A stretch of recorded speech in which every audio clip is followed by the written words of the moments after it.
Yo, what's going on everybody? Shri Kanase here. So do not dropship the products and product categories which I'm about to go over in this video. Now there's this big saying out there that literally any product can be sold online or offline depending on the way that you do the marketing. While that is definitely true and you can possibly sell just about any single product out there, it is not recommended that you try to sell every product out there because a lot of these products can actually lead you down the hole instead of get you the profits that you want. And there are a lot of reasons as to why you should just completely avoid some products even if you can make a bunch of profit from those products. And the reasons could be ranging from faulty products to too heavy products or dangerous products and goods, or simply those that are not allowed to even be advertised online. And while this does kind of limit the overall amount of products and product categories that you can actually choose from, in the end it is actually gonna make you more and more profits long term, because that means your ad accounts won't get banned like the most common issue nowadays with Facebook ads specifically, and also so that your ad account health remains positive so that you can actually use it long term. And some of these products and categories that I'm about to go over in this video are actually those which I personally sold and faced a lot of issues with. I'm going to be going over all of the issues I faced with those specific categories as well, which is why you want to watch this video until the end. But let's jump right into it. So we're here over on AliExpress and we're going to be going over to the first category which you should not absolutely be selling on your store, and that first category is the electronics niche. Now when I refer to the electronics niche, I'm actually referring to any product which you can find within the consumer electronics section within AliExpress. That includes home and audio and video accessories, or camera and photo, or portable audio and video products, or even smart electronics and video games. But there's a lot of reasons as to why I completely avoid this, and before I go into those specific reasons, I actually want to give you guys a specific example of a winning product I had back last year with Google Ads specifically. Now if you've already been following me for a while and you've already smashed that subscribe button down below, you know that one of my main winning products was actually a portable air conditioner, and I made a lot of money with the portable air conditioner. Was doing around $1,000 days with 30 to 50% profits every day the summertime of last year. But the issue was it was within this prohibited category, and while Google ads or Facebook ads doesn't prohibit you from selling products within this category, I certainly would avoid against that. But during that time I faced a lot of refunds, chargebacks, a lot of angry customers, simply because when the product arrived, meaning when the AC arrived, it was broken in some parts, it was leaking water in the other parts, and while I did make profit with it in the end, there were just a lot of issues I faced in the process, and that just kind of made me want to stay away from electronics from that point on forward. But the biggest issue with electronics is that electronics can break anytime, they can have malfunctions, and they can simply stop working literally overnight. And nobody can really predict their accurate health and how long they will actually stay alive. And if your store has a refund policy or a returns policy where you're accepting refunds and returns up to 90 days, half a year, or even a year for some stores, you can easily go in the negative quite often with electronics, because if your refund policy says that you accept refunds for a while, and even if it doesn't, a lot of these customers are likely to email you asking for refunds because it stopped working within the first week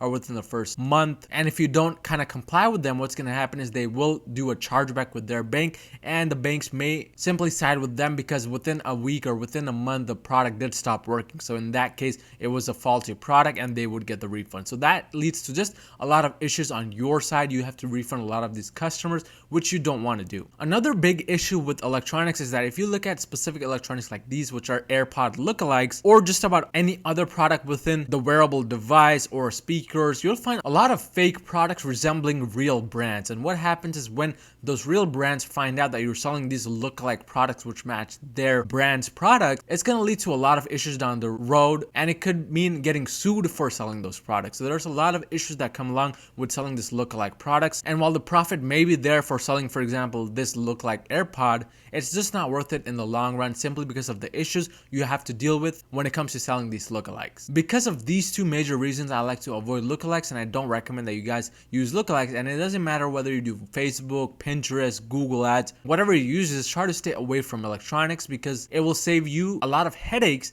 and it could also potentially save you from getting banned from Shopify or your payment gateways in the long run. But this brings me to my category number 2, and that is the toys and baby niche in general. Now, with a few exceptions within this specific niche, I like to just avoid this niche in total, and there are several reasons why. The first reason is if, for example, a baby is using this giraffe and accidentally it swallows its head and starts choking on the giraffe's head, what's gonna happen is the parents are gonna come out and get you because you are the one who sold the giraffe to them, and their baby almost choked and was severely injured because of this toy. So what happens is then you get stuck within this big issue, and it could lead to, again, a very similar problem as to product category number 1, which is lawsuits and getting sued for having this happen. And this is just enough to scare away a lot of beginner dropshippers because you may not always have the money to fight these lawsuits, and you simply don't want to get into these lawsuits because you're trying to make money dropshipping. So if you don't really run a big baby brand, or if you don't have registered as a real business, it is best recommended that you stay away from baby products for this reason alone. But reason number 2, which I kind of think is a big reason to avoid this niche in general, is because of the overall competition. If you look out on Google or on Facebook, you'll see a lot of people advertising within this niche, and what happens is because of the fierce competition, it's very hard to get any profits as a result. The product that becomes a winner for you, by the second day or third day, you'll see that somebody else has already started selling that product. So this just leads to a lot of issues down the line, and it makes this specific niche not as profitable as some of the other niches out there, which is why I just like to avoid selling from this specific niche. And it doesn't again matter whether it's on Google or Facebook, you want to avoid it in total because it is a competitive niche regardless of where you're selling it at. But another niche to kind of be looking out for and not trying to sell within this niche. But let's go ahead and go into product category number 3, and that is the tools niche. Now, there are a lot of exceptions when it comes to the tools niche because there are a lot of products I actually still sell on my website related to this niche. But there are, again, some products within this niche which I would not sell at any cost. Before we talk about the products I wouldn't sell, to give you an example of a product I would sell within this niche, go ahead and look at this specific product right here. This is a specific tool used to measure the overall dimensions of a product. And this is a perfect product I would actually want to sell on my website because this is a tool which doesn't have too many variations. It's not too confusing to understand, and people wouldn't be wanting to ask for refunds simply because they bought the wrong parts and it doesn't work with their product. This is a standalone product which doesn't require any type of external tools to work with, and it can work by itself just fine. So this is a product which is an exception to this overall niche. But on the other hand, if you look at this specific product right here, and these are specifically drill bits. This is a perfect example of a product which I would not want to sell on my store regardless of whether I'm using Facebook or Google, and that's simply because these drill bits, a lot of people could be buying them to use it with an external tool like a drill, and if it doesn't fit with the given drill that they're using, they're gonna want a refund for this product. So as you guys can see, this could lead to a lot of issues down the road simply because people didn't take the time to read through the description. They weren't really sure whether it would work with their specific device, but nonetheless they still purchased it, and now they found out that it doesn't work. And you may be thinking that just including it in the description or the title is enough. Well, the reality is a lot of people fail to thoroughly read the descriptions and even thoroughly read the titles, and this leads to a lot of people just wanting refunds and doing chargebacks because they failed to do something. So this makes this kind of product a high risk product to be selling just because you will have to deal with a lot of refunds and chargebacks and possibly returns. And of course, when it comes to dropshipping, we want to be looking for ways to sell products which don't require as many refunds or aren't really prone to that many chargebacks or simply don't need to be returned as much, because the entire process with refunds and returns is a long and extensive process. If you're not sure how to even do this or how to even get started with refunds and returns, go ahead and watch the video that I made on this specific topic. I'll leave the link in the description below. But nonetheless, avoid products like this which have a lot of variations or which require some type of external device to be used, because if it doesn't work with the given device your customer uses, then it's going to lead to a chargeback or a refund or a return. But let's move on to the next category, which is the automobile and motorcycle parts category. Now, this is very similar to the last category we just discussed. A lot of these parts are sold to be attached to specific vehicles and motorcycles. Like for instance, this specific product right here,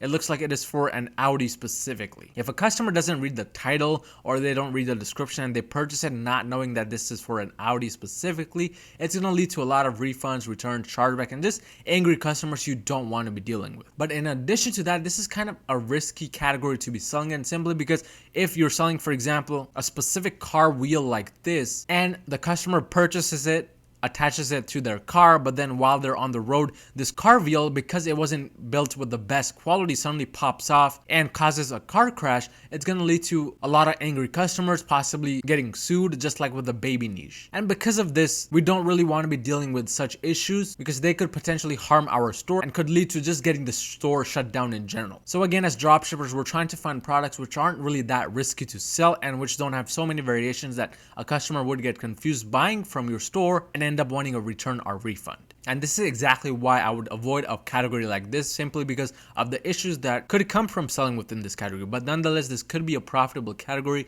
if sold in well with high quality products. But dropshipping from China, that may not always be the case, so it is best to just avoid it. But let's move on to the second to last category, and it is the jewelry and accessories niche. Now again, if you have been following me for a while and you watched my previous video on a course I made where I did 6 figures in a matter of 60 days with a specific product, it was a product within the jewelry and accessories niche. In fact, it was a specific bracelet that was very similar to this one right here. But the thing is, I made 6 figures with a bracelet just like this one back in 2017 and 2018 when dropshipping and Facebook ads or Google ads weren't as populated, weren't as fierce with competition. Now in 2020 and onwards, competition is through the roof, and because of this, the ad costs are through the roof as well. So keeping this in mind, I recommend that you guys start avoiding products within this category simply because of the low profit margins that these products lead to. Because the ad costs are going up and up every year, it is not feasible to be selling a product like this where you buy it for $4 and sell it for $20, simply because a profit margin of $10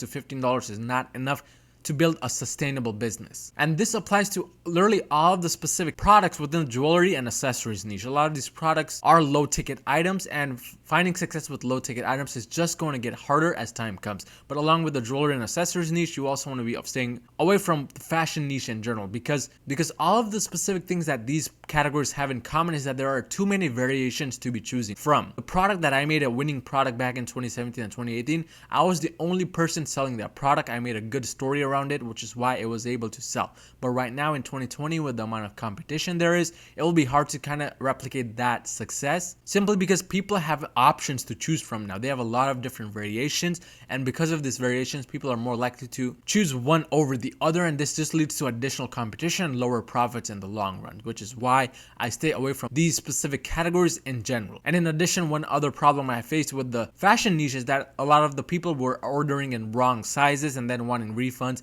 and returns because of the issues with the sizes. So that is exactly what makes these specific categories good to stay away from. But let's go on to our last category, which is the furniture category. Now, when it comes to specifically furniture, you'll see that a lot of these products are high ticket, and well, these specific products which I'm currently seeing have product images of houses. They're not actually selling houses. They're simply fake AliExpress listings that they created for some reason. But a lot of the products within this specific category are actually very expensive products. But being expensive is not the issue. The main issue is the overall heaviness of these products and how big these products are. When it comes to shipping from China specifically, you want to understand that the heavier the product is, the longer and more difficulty you'll face with the shipping. And that's exactly the case within the furniture niche. Unless you're selling these furniture products from US suppliers, I highly recommend that you stay away from this niche simply because of the big products and the heavy items that are getting sold within this niche. I've personally sold within this niche, and I know how long it takes for a shipment to get delivered, regardless of whether it's getting shipped with e-packet or not. And the main issue why this happens is because of the overall weight of the products within this niche. So again, you would rather be selling within categories which it's much easier to sell in. The product is not as heavy and it doesn't harm the person in any way. But just to recap, you want to be selling in specific categories which can actually be profitable in the long run instead of just trying to find profits in the short run. Because in 2020 and onwards, if you don't look after your customers, if you don't look after the kind of products you're delivering to them, you won't really be able to build a successful dropshipping business. But if you found any type of value in this video, smash that like button down below, and I'll see you guys next time.